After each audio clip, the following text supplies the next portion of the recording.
नमस्कार. मी पत्रकार भीमराव धुळप. आज धारावी येथील समाजसेवक, ज्येष्ठ शिवसैनिक, बाळासाहेबांचे निष्ठावंत शिवसैनिक म्हणून ज्यांची ओळख आहे ते मनोहर रायबागे साहेब आज आपल्या या ठिकाणी काही मी प्रश्न त्यांना विचारतोय. दक्षिण मध्य मुंबईचे विद्यमान खासदार राहुल शेवाळे यांनी केलेल्या कामाची माहिती ती त्यांच्याकडून आपल्याला देणार आहेत. तर मी पहिला प्रश्न आपल्याला सर विचारतोय की लोकांच्या विरोधकांचं सुद्धा म्हणणं आहे की खासदार राहुल शेवाळे यांनी या 10 वर्षात धारावीसाठी काय केलं, जे विकासाचा मुद्दा जो सध्या चाललाय पुनर्विकासाबाबत, त्याबाबत आपण काय सांगाल? या बाबतीत मी आपल्याला एकच सांगू शकतो की हा विकास जो आता आपले हिंदू हृदय सम्राट बाळासाहेब ठाकरे यांनी हा आपल्याकडे SRH ची योजना आणली.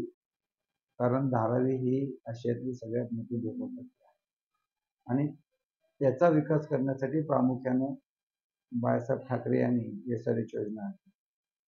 मी आपल्याला उलट प्रश्न विचारतो, SRH योजना एवढी चांगली धारावीमध्ये चालू होती, मग ही SRH योजना बंद करून हे सेक्टर नावाचं भूत कोणी आणलं धारावीमध्ये?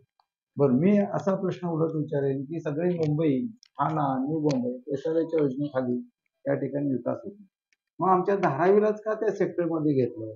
बरं, सेक्टरमध्ये घेतलं, आज 2004 पासून आमच्या धारावीवर सेक्टर लागलं. ह्याच्या अगोदर हे 2004 म्हणजे आता समजा राहुल शेवाळे 2014 खासदार झाले, मग त्याच्या अगोदर 6 वर्ष किंवा 8 वर्ष हे या ठिकाणी सरकार कुणाचं होतं? काँग्रेसचं सरकार होतं. या ठिकाणी वर्षाताई आमच्या या ठिकाणी आमदार होत्या, या ठिकाणी खासदार आमचे एकनाथराव गायकवाड साहेब होते. बरं, सरकार त्यांचं होतं, सेंट्रलला सरकार त्यांचं होतं. मग ह्या अवस्थेमध्ये त्यांनी या अवधीमध्ये काय केलं असं मी त्यांना प्रश्न उलट विचारला. बरं, आम्ही आता जरी हे थांबलो होतो, प्रत्येक वेळेला यांनी इलेक्शन बऱ्याच आल्या, म्हणजे 2014 2009ची इलेक्शन ह्याच्यावरच त्यांनी जिंकली.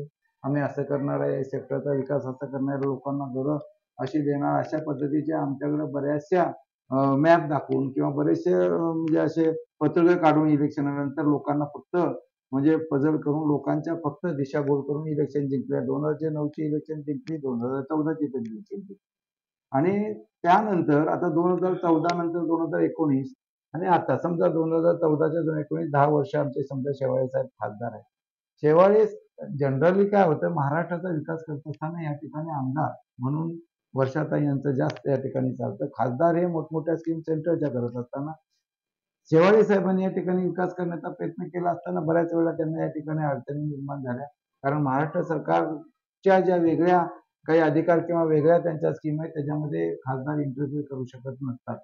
अशा अवस्थेमध्ये सुद्धा शेवाळे साहेबांनी शेवटी म्हणजे आता या 2-4 वर्षामध्ये हे विकास करण्याच्या दृष्टिकोनातून ज्या वेळेला ते फिरत असताना त्यांच्यावर बऱ्याच वेळेला लोकांचं दडपण आलं, साहेब तुम्ही 5 वर्ष खासदार झाला, आता खासदारची टर्म तुमची संपत आली तरी तुम्ही धाराचा विकास करत नाही. म्हणून हा प्रश्न साहेबांनी जसाच लावून सेंटरवर प्रेशर आणून या ठिकाणी सेंटरची जी जागा होती रेल्वेची म्हणजे विकास करण्यासाठी, ती साहेबांनी या ठिकाणी सेंट्रलकडून रेल्वे मंत्री जे होते त्यांच्याकडून ती जागा घेतली आणि त्यानंतर खऱ्या अर्थानं या विकासाला सुरुवात.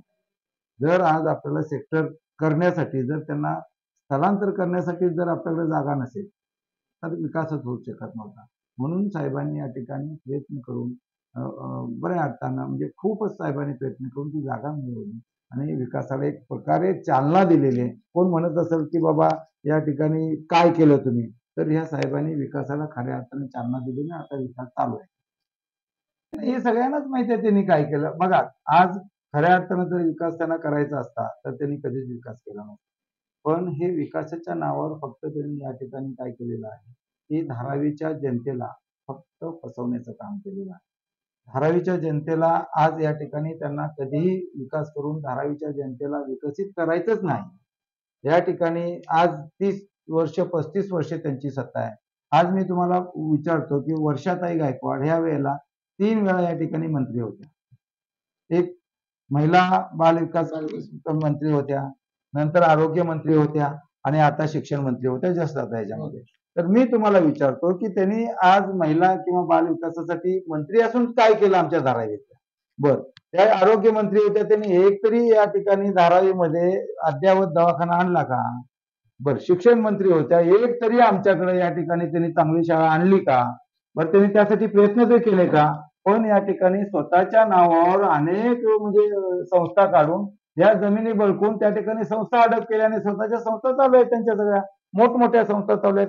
पण धारावीच्या जनतेला किंवा धारावीच्या मुलींना या ठिकाणी गरिबांना आमच्या कुठे जायला लागतं, बांद्र्याला जावं शाळेत, कुर्ल्याला जावं शाळेत किंवा जावा इकडे सायनला जावा, दादरला जावा. आमच्या मुलींनी या ठिकाणी शिकायचंच नाही असं त्यांचं षडयंत्र आहे. आणि या बालविकास मंत्री होत्या, काय यांचा उपयोग आहे मला सांगा. सरकारनं आम्ही धारावीने यांना मंत्री बनवलं, धारावीनं एवढं आमदार दिलं, घराणे 40 वर्ष या ठिकाणी करते, कुठलंच काम नाही. विकास जर झाला तर धारावीची जनता ही काय होईल, सुशिक्षित होईल.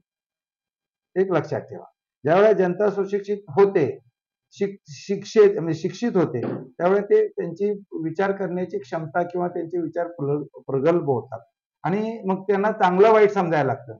पण ह्यांना ते प्रगल्भच करायचं नाही, धारावीच्या जनतेला विकसित करायचं नाही, शिक्षित करायचं नाही, त्यांना फक्त झोपडपट्टीत चढवायचं काम त्यांना करायचं आहे. विकास नाही जरा झोपडपट्टीत राहणार. बरं, 10/10च्या एरियामध्ये राहून आपण आमची या ठिकाणी 3-3, 4-4 फॅमिली राहतात, खाली वर कॉटवर कोण झोपतं, कॉटच्या खाली कोण झोपतं, त्याच्या असे आमचे सगळे या ठिकाणची जनता जगते.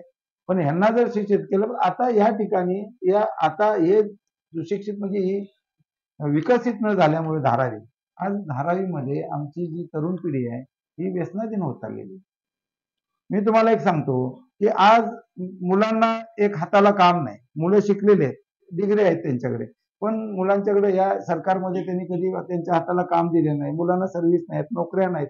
मग मुलांनी काय करायचं जर या ठिकाणी अशा अवस्थेमध्ये? मग मुलं काय होतात या ठिकाणी, बाकीच्या कुठे चांगल्या एरियात राहत असतील तर त्या कुठेतरी त्या एरियाचा वापर करून कोणतं त्यांना घेतं. पण आमची धारावी अशी बदनाम करून ठेवलेली आहे की धारावीतला मुलगा म्हटलं तरी, तो शिकलेला म्हटलं तरी त्याला कोण सर्व्हिसला घेत नाही. कुठला एवढा धारावीतला, ठीक आहे बघू उद्या येतो, पण उद्या ये म्हणजे तो उद्या काय त्याचा परत उद्याच नाही. मग तो फर्स्ट इयर होतो, जी मुलं तरुण मुलं आहेत ती फर्स्ट इयर होतात आणि मग काय करतात ते, दुसरं त्यांना पर्याय नसतो, मग ती घरात बसून मग उठतात. मग आता आई वडील पण थकलेले असतात, मग वडील कुठून कामावर येतात, मग जागा करायला लागतात.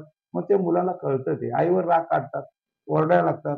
म्हणजे आपल्याला मुलांना बघून हा बसलेला आहे, टीव्ही बघत असतो, वडील बिचारे ह्या वयामध्ये पण कष्ट करत असतात, तर त्यांचा त्रागा होतो म्हणून ते ओरडत, आईवर ओरडतात. आता मुलाला, आता तो आपल्या खांद्याला खांदा लावणारा मुलगा झालेला असतो, त्याला तर ओरडता येत नाही किंवा त्याला मारता येत नाही, आता ती परिस्थिती नसते. अशा अवस्थेमध्ये मग काय ते आईवर, मग त्या मुलाला कळतं, ते तो मुलगा सुज्ञान झालेला असतो, 25-1 वर्षाचा मुलगा असतो, त्याला कळतं, मग तो तर्कन उठतो, बाहेर जातो. मग तो वडील ही म्हणजे झोपेपर्यंत तो काही घरात येत नाही. अशा अवस्थेमध्ये तो मुलगा तिथं 2-3 तास बाहेर असतो, मग तो काय करणार 2-3 तास? मग ते कुठंतरी त्या कुणाच्या तर जातो, मग टोळ्यात बसतो, टोळक्यात बसतो, मग तो कुठेतरी एखादा सिगरेट, कोणतं मित्र बोलतो घे रे एखादा सिगरेट, मग टेन्शन आलं असताना एक झुरका मारतो, मग कुठं त्याच्यानंतर मग तो पुढे व्यसनात येईल, मग तो सिगरेट प्यायला लागतो, परत मग कुठेतरी एखादा मुलगा म्हणतो पे रे एक दे, काय होतंय, मग ते देह प्यायला लागतो, मग कुठं त्याच्या पुढची नशा, मग कोणतं गांजा वळायला लागतो, मग मार एक झुरका. अशा अवस्थेमध्ये ती मुलं अक्षरशः धारावीतली व्यसनाधीन झालेली आहे आणि ती वाया गेलेली पिढी आहे. आमची तरुण पिढी आज ज्यांच्यावर देश अवलंबून, म्हणजे ज्याच्या खांद्यावर आज देशाची आज सगळी विकासाची आज धुरा आहे, तीच आमची पिढी बर्बाद होत चाललेली आहे. ह्याला कारण कोण, मग ह्याला जबाबदार कोण? मग ह्या ठिकाणचे राजनेते जबाबदार नाहीत का? अशा अवस्थेमध्ये हे जबाबदारी घ्यायला तयार नाहीत, कारण यांचं स्वतःचा स्वार्थ आणि स्वतःच्या पोळ्या फक्त या राजकारणावर भाजायच्या. फक्त आमचा या ठिकाणी धारावीकरांचा आजपर्यंत 40 वर्ष यांनी फक्त आणि फक्त आमचा वापर करून घेतला स्वतःच्या स्वार्थासाठी. धारावीच्या जनतेचा कधी विकास केला नाही, धारावीच्या जमिनीचा कधी विकास केला नाही, धारावीत कुठले उद्योगधंदे आणले नाहीत, धारावीत कुठली चांगली शाळा आणली नाही, धारावीत कुठला एखादा चांगलं हॉस्पिटल आणलं नाही, धारावीत कुठे एखादं चांगलं ग्राउंड नाही मुलांना खेळायला, आमच्या ज्येष्ठ नागरिकांना बसायला एखादं कुठे चांगलं गार्डन नाही. अशी अवस्था, बकाल अवस्था आहे. आणि आमच्या धारावीची लोकसंख्या आज बघायला गेलं तर 12 ते 13 लाख आहे. एका सिटीची पण नाही. आज जर तुम्ही एका जिल्ह्याची लोकसंख्या जरी बघितली 10 ते 12 लाखाची असते, त्याच्यापेक्षा जास्त आहे. आणि त्या सिटीत तुम्ही गेला, एखाद्या जिल्ह्यात गेला तर त्या ठिकाणी सगळ्या सुविधा असतात. इंजिनिअरिंग कॉलेज, मेडिकल कॉलेज, चांगलं हॉस्पिटल, गार्डन 10-15, 20-25 प्ले ग्राउंड, सगळ्या सुविधा असतात. मग आमच्या धारावीची लोकसंख्या 12 ते 13 अनऑफिशियली सांगतो तुम्हाला. आज जरी ऑफिशियली तुमच्या इलेक्शनच्या ह्याच्यामध्ये 3-3.5 लाख लोकांचं फक्त नोंद असेल, परंतु या ठिकाणचे जर सेन्सस केलं, या ठिकाणचे तुम्हाला सांगतो 12 ते 13 लाख लोक या धारावीमध्ये. मग अशा अवस्थेमध्ये धारावीच्या जनतेने किंवा सरकारनं बघायचं नाही का याच्याकडे? कुणाचं काम आहे? त्या ठिकाणी लोकप्रतिनिधीचं काम आहे. तर आपलं आज धारावी ते फार मोठं वर्चस्व आहे. आपलं लेदर असोसिएशन वेलफेअर ट्रस्ट जी तुमची संघटना आहे, व्यापारी संघटना, तीही तुमची फार मजबूत आहे. तर धारावीतून राहुल शेवाळे यांना तुम्ही किती लीड देऊ शकता? मी तुम्हाला सांगू ना, आमचा तर आटोकाट प्रयत्न आहे. आता आम्ही दरवेळेला त्यांच्यासाठी प्रयत्न आमचा समाज म्हणून चर्मकार समाज हा ते चर्मकार समाजाचे आमचे सुपुत्र आहे आणि त्यांच्यासाठी आमचा चर्मकार समाज हा कुठलाही पक्ष राजकारण न आणता आम्ही सर्वजण त्यांच्यासाठी प्रयत्न करत असतो आणि आज पण त्यांच्यासाठी आम्ही सर्वजण प्रयत्न करतो. तर मला सांगायचं आहे की आमचा जो काही चर्मकार समाज असू दे, आमचा ढोर या समाज असू दे, आम्ही आणि आणि नुसतं आमचा समाज म्हणून नाही, ते धारावीमध्ये लोकप्रिय खासदार म्हणून आहेत. कारण त्यांनी नुसतं या ठिकाणी एवढी कामं केलेली आहेत.